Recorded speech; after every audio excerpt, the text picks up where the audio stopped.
Okay guys, हम वापस आ चुके पावर स्निपेट। अगर आप देखते हैं तो बहुत अच्छी बात है, नहीं देखते हैं तो बहुत छोटे से क्विक में इंस्टेंट रिएक्शन में लेता हूँ जो चीज़ें चल रही हैं उनके ऊपर पॉप कल्चर में, मूवीज़ के अंदर। तो आज हम बात करने वाले हैं जो बैटमैन की भसड़ चल रही है ना इतने दिनों से राइटर को लेके। Let's talk on this and definitely आप मेरी जो भी ऑडियो से रिलेटेड जो भी नॉइज आ रही है बाहर से ट्रैफिक की, प्लीज़ उसको अवॉइड कीजिएगा and let's talk about it. तो कुछ दिनों पहले क्रिस्टीना हडसन के लिए अगर मैं सही नहीं हूँ तो सोर्स शायद जेफ स्नाइडर थे अपने, जो कि बहुत ही पॉपुलर स्कूपर हैं, जो कई बार सही रहे कई बार गलत होते हैं। उन्होंने ये रिपोर्ट किया और ये फिर न्यूज़ आउटलेट्स ने डालना शुरू कर दिया कि ब्रेव एंड द बोल्ड के लिए बैन किया गया है क्रिस्टीना हडसन को। अब प्रॉब्लम वो नहीं है दोस्तों, प्रॉब्लम मैं आपको दिखाता हूँ अगर आप देख पा रहे होंगे स्क्रीन पे। प्रॉब्लम ये है कि मैडम के जो वर्क रहा है वो आप आई होप देख पा रहे होगे ज़्यादा, अगर जूम इन नहीं किया तो। प्रीवियसली रोड द फ्लैश, ठीक है। फ्लैश के थिएटर में ना देखे जाने के काफ़ी अलग रीजंस थे apart from writing which I felt. Bumblebee, Birds of Prey, Bad Girl, Fast X part 2 and even कहा जाता है कि बैटमैन बियॉन्ड जो कि शेल्व किया गया है वो प्रोजेक्ट भी इन्हीं की स्क्रिप्ट के अंडर था। अब इसके ऊपर जो इतना भसड़ चल रही है, ये जैसे ही न्यूज़ कवर हुई उसके बाद से इंटरनेट पे कि बैटमैन खराब होने वाला है, टीसीयू डूम होने वाला है। I feel first of all कि क्रिस्टीना हडसन मेरे हिसाब से वंडरफुल राइटर तो नहीं है, बट उनकी राइटिंग पे इतना बड़ा डाउट इसलिए आता है क्योंकि जो प्रोजेक्ट्स यहाँ पे लिखे हुए हैं, Bumblebee, Birds of Prey, Batgirl, Flash, hit and misses है। जैसे मैं आपको बताता हूँ, फ्लैश मुझे नहीं पता किसको नहीं पसंद आई भाई राइटिंग। अगर किसी ने फ्लैश पॉइंट ही उम्मीद कर ली थी भाई, तो मुझे नहीं पता कि वो कैसे फुलफिल होती। मूवी कितनी बार रीराइट हुई थी हम सबको पता है, मूवी कितनी बार डायरेक्ट रीशूट्स पे गई थी हम सबको पता है। और Flash, then Bumblebee. Let's talk about Bumblebee. Bumblebee मैंने नहीं देखा, मैं ट्रांसफॉर्मर्स का वर्ल्ड फॉलो नहीं करता हूँ। But even apart from that, मेरे कई दोस्त हैं जो इतना फैंटेसी फिक्शन जॉनर नहीं देखते हैं, उन्होंने मुझे आगे से बोला कि उनको बम्बल बी मूवी पसंद आई है। मैं जानता हूँ कई लोगों को बम्बल बी मूवी पसंद आई है। बर्ड्स ऑफ प्रे का मैं कह सकता हूँ कि सेकेंड एक्ट में मूवी खत्म होती चली जाती है मेरे लिए भी personally. And bad girl, okay, वो तो शेल हो ही चुकी है फॉर वेरियस रीजंस। फास्टैक्स पार्ट 2 लिखी जा रही है, वो फ्रेंचाइज पता ही है किस तरीके से अभी कैश क्रैप करने की मूड में।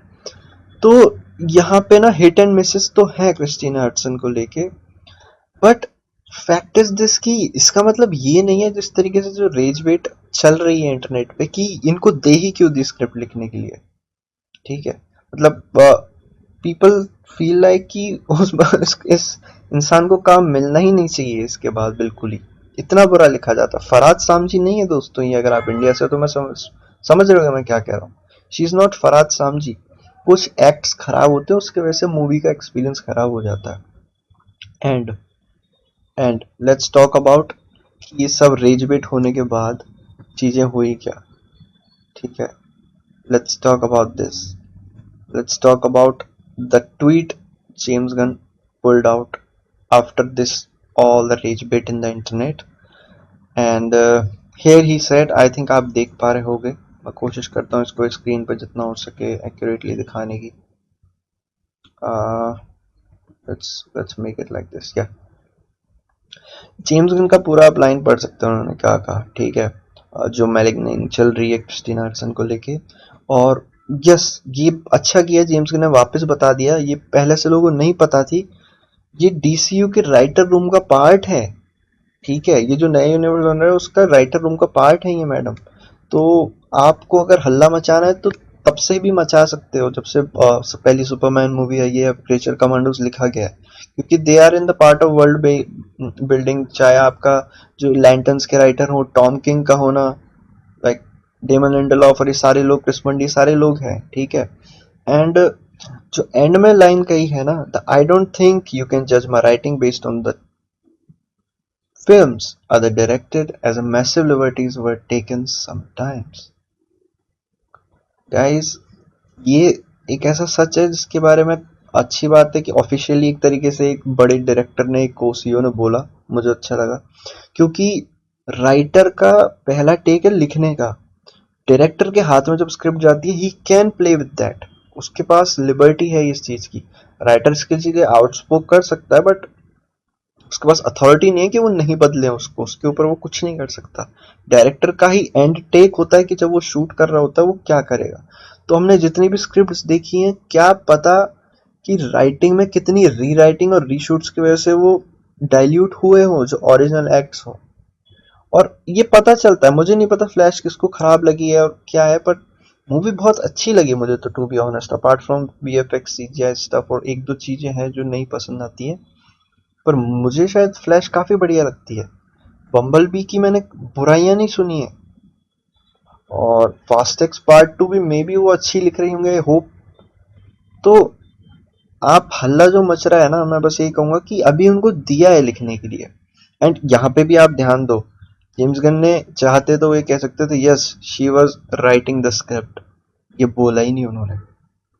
एंड लोग कह रहे हैं कि हाँ, इस यही रीजन था कि जेम्स गन कभी भी बता नहीं रहे थे कि वो राइट कौन कर रहा है स्क्रिप्ट को। मे बी इससे पहले और भी राइटर्स रहे होंगे और भी स्क्रिप्ट्स आई होंगी उनके पास। एंड अब ये भी कोई जरूरी नहीं है ना कि यही लिखेंगी। अगर इनकी स्क्रिप्ट नहीं जमती है जेम्स गन को, तो ही विल रिमूव हर। ये आपको समझना होगा। इवन गाइस, एक और एग्जांपल ले लो, डीसी के अंदर ही माइक फ्लैनेगन ने, जो कि बहुत अच्छा हॉरर लिखते हैं, बहुत अच्छी स्टोरीज लिखते हैं, उन्होंने क्लेफेस की स्क्रीन राइटिंग की है। He is the screen play artist of that movie. अब रूमर्स ये आई थी कि जेम्स वॉटकिंस, जो कि डायरेक्टर हैं, उन्होंने इसको हल्का सा रीराइट किया है, एंड जेम्स सेड दैट ये नहीं हुआ है। तो एक्चुअली आप जिस पे बिलीव करना चाहो वो कर सकते हो, बट ये प्रोसेस समझ रहे हो आप कि राइटर का फर्स्ट से नहीं है, राइटर का फर्स्ट से सिर्फ लिखने का फर्स्ट से है, ठीक है। एंड प्रोडक्ट पूरा डिपेंड करता है डायरेक्टर के ऊपर। फ्लैश के अंदर तो मल्टीपल्स राइटर थे, मल्टीपल, ठीक है। इसलिए आप देखते हो कि कई मूवीज जिसके राइटर और डायरेक्टर सेम है ना, वो काफी ज्यादा बेटर प्रोडक्ट निकल के आते हैं कंपेयर टू जिनके राइटर्स अलग हैं और ग्रुप राइटर्स हैं, एंड देन डायरेक्टर्स अलग हैं, या मल्टीपल डायरेक्टर्स हैं, like duffer brothers, Russo brothers, और other two guys who are companion with each other in directing. तो आई फील दिस कि लोग ये समझे कि इतना आसान नहीं है, इतना स्मूथ नहीं है, और इस तरीके से एक्ट करने की जरूरत नहीं है। किसी ने हडसन को दे क्यों दी। अब यस, मैं बताता हूँ मेरा कंसर्न क्या है। मेरा कंसर्न एना निग्वेरा को भी लेके था, इनकी राइटिंग लाइनअप को लेके कंसर्न है मेरा। सुपर गर्ल में ऐसा क्या दिखाया जेम्स गन को उसने लिख के कि उसको टीन टाइटंस भी दे दी गई, and she doesn't have any lineup. उसने एक शॉर्ट फिल्म लिखी है बस। तो वो भी कितना बड़ा रिस्क है। यहाँ तो मूवीज का लाइनअप कितना अच्छा है, उसका एक्सपीरियंस है। If she will not and up in the writing the same way what ever the James Gunn is expecting from her, ठीक है, तो उसमें क्या होगा। अगर जो उम्मीद है उस पर नहीं खरी उतरती है, तो मे बी उसको रीराइट के लिए दिया जाएगा। अगर वो रीराइट वर्क नहीं करता है, वो जो आउटपुट चाहिए Batman brave and the bold से, जो कि शायद अब ब्रेव एंड द बोल्ड से कितना अडेप्टेड है वो भी नहीं पता हमें, ठीक है, तो नहीं मिलता है, तो इट्स ऑल राइट। हम दूसरे राइटर के ऊपर शिफ्ट करेंगे, यही जेम्स मेरे हिसाब से अप्रोच लेने वाले हैं। तो हम, मुझे नहीं लगता हमें हल्ला मचाने की जरूरत है बिल्कुल भी। That's what I felt through out the time. बाकी आप अपने थॉट्स बताना। मेरे को चिंता है, क्योंकि मैं भी मानता हूँ क्रिस्टीना हडसन पहली लेजेंडरी राइटर नहीं होनी चाहिए थी चूज करने के लिए। बहुत अच्छे राइटर्स हैं मार्केट में जो बैटमैन लिखते हैं, और फिर ये पर्सपेक्टिव मुझे थोड़ा सा डराता है कि how a girl see a Batman movie, वो कैसे क्या पर्सपेक्टिव से लिखेंगे मुझे नहीं पता, क्योंकि उन्होंने बर्ड्स ऑफ प्रे दी है, बम्बल बी दी है, Flash is a good movie, good emotional aspects थे मूवी के अंदर। तो I am hoping whatever they are doing with the Batman they will do good. बुरे से बुरा मैं ये मानता हूँ, जेम्स गन के चॉइस को लेके मुझे नहीं लगता वो इतना ब्लंडर होने देंगे कि मूवी 4 स्टार 3 स्टार आ जाएगी 10 में से। समझ रहे हो। मूवी में उम्मीद कर रहा हूँ 7.5 6.5 के बीच में भी अगर ये मूवी आती है, मूवी अबव एवरेज या ओके गुड टाइप निकलती है, तो भी प्रॉब्लम नहीं है। यूनिवर्स का चलना जरूरी है। बैटमैन का इंट्रोडक्शन मैं भी मानता हूँ कि बैंगर होना चाहिए, बट अगर मूवी आ ही नहीं पाई तो फिर उसका करोगे क्या। तो पहली बात तो में पेशेंस रखने की ज़रूरत है और हल्ला मचाने की ज़रूरत नहीं है मेरे हिसाब से इतना, क्योंकि आने दो, जब वो इतना टाइम ले रहे हैं तो उनको लेने दो टाइम। अभी तो डायरेक्टर्स चूज होने, मे बी जेम्स डायरेक्ट करें, सब लोग कह रहे हैं कि वो इतना क्लोजली फॉलो अप कर ही इसलिए रहा है क्योंकि वो इंसान खुद डायरेक्ट करना चाहता है। Let's see, let's wait. Script complete नहीं है, एक्शनेबल स्क्रिप्ट नहीं है, ये जेम्स ने कहा है। रुक जाओ, थम जाओ। सो आप बताना आपके क्या थॉट्स हैं। मैं वीडियो बड़ी बनाना नहीं चाहता था बट बात करते करते बड़ी हो जाती है। आई होप आप फॉलो कर रहे होगे, इंडिया से देख रहे होगे। कमेंट्स में अपने थॉट्स बताओ, क्योंकि मैं ये नहीं कह रहा हूँ कि क्रिस्टीन हडसन परफेक्ट चॉइस है, but let her write first. ठीक है, let us have the product. Okay, कुछ कंफर्मेशन आने दो, प्रोसेस को आगे तो बढ़ने दो। And I don't feel she is a bad writer, to be honest if you asking me, because definitely जैसे कि जेम्स ने कहा, हमने ऐसे किसी ने भी उसका स्क्रीन प्ले नहीं देखा है कभी हाथ में पकड़ के कि एक्चुअल में वो क्या लिखती है। हमने सिर्फ एंड प्रोडक्ट देखा है। सो आई होप एंड प्रोडक्ट और स्क्रीन प्ले यहाँ पे फकअप नहीं होंगे just because of the James Gunn, क्योंकि वो जेम्स गन ये प्रोसेस में जाते नहीं कि वो बीच में रीराइट करेंगे। उनको रीराइट ही कराना होगा तो वो उसी मोमेंट में करके ड्राफ्ट को लॉक कर देंगे। That's what I feel his working style is. So let's do it, hope for the best. Batman अच्छी निकले। ब्रैंडन स्क्रेनर मेरा फेवरेट है अभी के लिए एकदम। नेट मैन और काफ़ी सारे कास्टिंग्स हैं, बहुत चीज़ें होनी बाकी हैं दोस्तों। अभी तो सुपर गर्ल आ रही है, देखना है कि ये जो राइटिंग चॉइस ली है जिनके, ये सही भी है कि नहीं है।